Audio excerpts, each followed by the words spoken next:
It was supposed to be a joyful evening. The kind of family gathering where everyone smiles too wide for pictures, kids run barefoot across the lawn, and the smell of grilled food clings to your clothes for days. My husband, Caleb, came from a loud, tight-knit family that believed in big reunions with even bigger expectations. It had taken me years to earn a place at that table, years to be seen as one of them. But that night, as laughter echoed around the backyard and fairy lights shimmered above the patio, everything began to unravel, with a splash.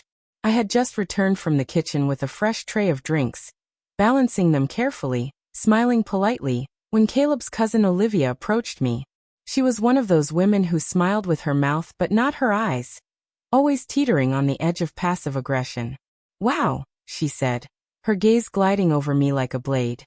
"You really went all out tonight. Trying to impress someone." I chuckled lightly, unsure how to respond. My dress was modest but elegant. Caleb had picked it out, said it brought out the green in my eyes. I loved how it made me feel. Confident. Poised. But Olivia stepped in closer, her voice dropping. "Just a little overdressed for a backyard party, don't you think?" Before I could answer, she laughed sharp, sudden, and shoved me. I didn't stumble. I fell. Right into the pool. The world exploded into cold. My dress ballooned around me, my heels scraped the tiles. I emerged gasping, choking on chlorine and humiliation, as the party went dead silent. I looked up, blinking against the sting in my eyes. Olivia was standing at the edge, hand over her mouth in mock shock.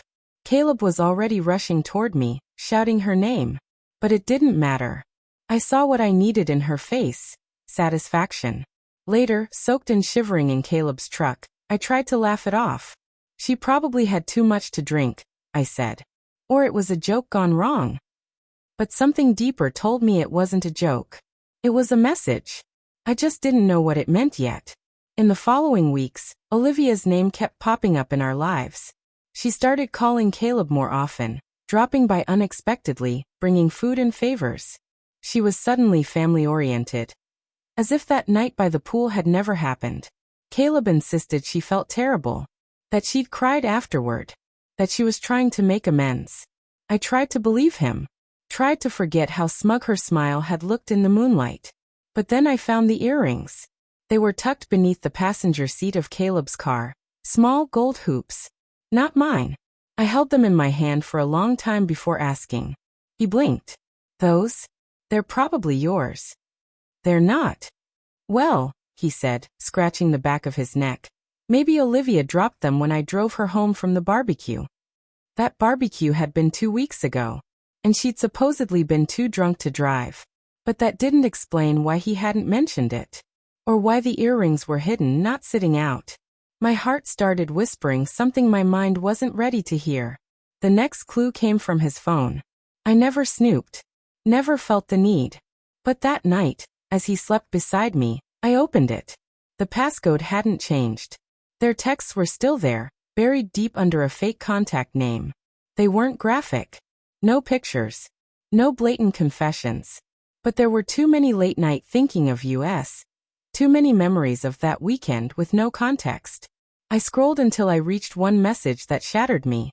"She has no idea. Maybe the pool was a little much, but she's still clueless," face with tears of joy. I sat frozen, the light of the phone burning in my hands. She hadn't just humiliated me. She'd wanted to provoke me, break me. And Caleb? He hadn't just let it happen. He'd been part of it. In the morning, I didn't cry. I made coffee. I packed my things. And I left. When he woke up and found the house silent, I was already gone. He called. Left messages. Said it wasn't what it looked like. That he'd never actually done anything. That Olivia was crazy. Maybe that was true. But betrayal isn't always measured in what you do with someone. Sometimes it's what you allow. What you condone. What you hide behind excuses. I moved into a friend's guest room. Started therapy. Told my story once, twice, 100 times. Each time it hurt less. Each time I felt more like me again. It took months to rebuild. To stop blaming myself. To stop wondering what I could have done differently. But one day, I woke up and didn't think about the pool. Or the party. Or his phone. I thought about the ocean. I booked a solo trip. Packed light. Swam freely in warm, wild water. No chlorine. No judgment. No one pushing me under. Months later, I heard through mutual acquaintances that Olivia had moved away. That Caleb was dating someone new. That they weren't close anymore. I didn't care. The only closure I needed was this. When I walked away, I didn't just leave a marriage.